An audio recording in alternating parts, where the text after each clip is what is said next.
মধ্যপ্রাচ্যের রাজনৈতিক দাবা খেলায় সবচেয়ে বড় রদবদলটি কি অবশেষে ঘটে গেল? ইরানের সর্বোচ্চ নেতা আয়াতুল্লাহ আলী খামেনির মৃত্যু কেবল একটি হত্যাকাণ্ড নয়, এটি পুরো অঞ্চলের জন্য একটি ভূমিকম্প।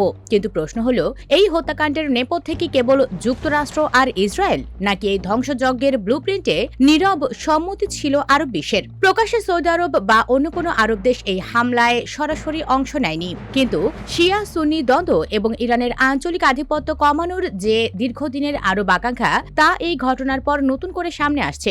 ইয়েমেন থেকে সিরিয়া, যেখানে ইরানের প্রক্সি যুদ্ধ আরব বিশ্বের গলার কাঁটা ছিল, খামেনির এই বিদায়ে কি তারা স্বস্তির নিঃশ্বাস ফেলছে? আরব বিশ্ব হয়তো সরাসরি দায়ী নয়, কিন্তু তাদের নীরবতা আর ইসরায়েলের সাথে ক্রমবর্ধমান গোপন আঁতাত অনেক না বলা কথা বলে দেয়। শনিবার ভোররাত তেহরান যখন ঘুমে আচ্ছন্ন, তখন মাটির গভীরে এক অত্যন্ত সুরক্ষিত বাংকারে জরুরি বৈঠকে বসেছিলেন আয়াতুল্লাহ আলী খামেনি। সাথে ছিলেন সুপ্রিম ন্যাশনাল সিকিউরিটি কাউন্সিলের সচিব আলী লারিজানি এবং সাবেক সচিব আলী শামখানি। কিন্তু তারা জানতেন না, আকাশপথে ধেয়ে আসছে মৃত্যু।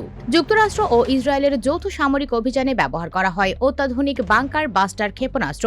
এই শক্তিশালী মিসাইল মাটির বহুগুণ গভীরে থাকা ইস্পাত ও কংক্রিটের দেয়াল ভেদ করে খামেনির সুউচ্চ প্রাসাদ ও ভূগর্ভস্থ বাংকারটি মুহূর্তের মধ্যে ধ্বংসস্তূপে পরিণত করে। আইআরআইবি এবং ফার্স্ট নিউজের ব্রেকিং নিউজে ভেসে ওঠে, সর্বোচ্চ নেতা শাহাদাত বরণ করেছেন।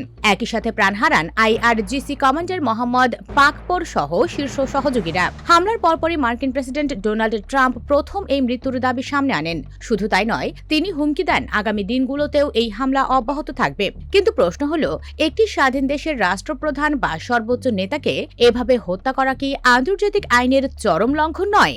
যুক্তরাষ্ট্র এবং ইসরায়েলের যৌথ হামলার মাধ্যমে আবারও প্রমাণ করল, আন্তর্জাতিক রীতিনীতি বা সার্বভৌমত্বের তোয়াক্কা তারা করে না। নিজেদের ভূরাজনৈতিক স্বার্থ হাসিলের জন্য ইসরায়েলের এই আগ্রাসী নীতি এবং ডোনাল্ড ট্রাম্পের বেপরোয়া সিদ্ধান্ত মধ্যপ্রাচ্যকে একটি সর্বাত্মক যুদ্ধের দিকে ঠেলে দিচ্ছে। বিনা উস্কানিতে বা বিচার বহির্ভূতভাবে এমন একটি হামলা কোনোভাবেই বিশ্ব শান্তির সহায়ক হতে পারে না, বরং এটি তাদের ক্ষমতার অপব্যবহারের নগ্ন দৃষ্টান্ত। খামেনির মৃত্যুতে পুরো মুসলিম বিশ্বে শোকের ছায়া এবং ক্ষোভের আগুন ছড়িয়ে পড়েছে। বাংলাদেশে এই হত্যাকাণ্ডের তীব্র নিন্দা জানানো হয়েছে। বাংলাদেশ সরকার এবং বিভিন্ন ইসলামী দল রাস্তায় নেমে প্রতিবাদ ও বিক্ষোভ কর্মসূচি পালন করছে। ঢাকার রাজপথ থেকে একটাই আওয়াজ, এটি আন্তর্জাতিক আইনের সুস্পষ্ট লঙ্ঘন এবং মুসলিম বিশ্বের জন্য এক অপূরণীয় ক্ষতি। আগুনের আঁচ লেগেছে পাকিস্তানেও, যেখানে বিক্ষোভ চলাকালে 8 জনের প্রাণহানির খবর পাওয়া গেছে। মধ্যপ্রাচ্য থেকে দক্ষিণ এশিয়া সবখানেই ক্ষোভের দাবানল। আইআরজিসি ঘোষণা দিয়েছে ভয়াবহ প্রতিশোধের। খামেনি চলে গেলেন, কিন্তু রেখে গেলেন এক বিরাট শূন্যতা। দীর্ঘ 4 দশক ধরে কঠোর হাতে দেশ চালানো এই প্রবীণ নেতা কোনো উত্তরসূরির নাম ঘোষণা করে যাননি। এখন 88 সদস্যের বিশেষজ্ঞ আলেমদের কাউন্সিলের ওপর নির্ভর করছে ইরানের ভবিষ্যৎ।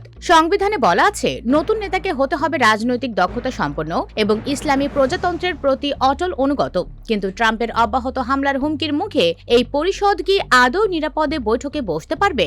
সংস্কারপন্থীরা কি এই সুযোগে মাথা চাড়া দিয়ে উঠবে, নাকি কট্টরপন্থীরা আরো কঠোর হবে? খামেনির মৃত্যু হয়তো একটি অধ্যায়ের সমাপ্তি, কিন্তু এই মধ্যপ্রাচ্যে এক নতুন অনিশ্চিত ও রক্তক্ষয়ী অধ্যায়ের সূচনা মাত্র।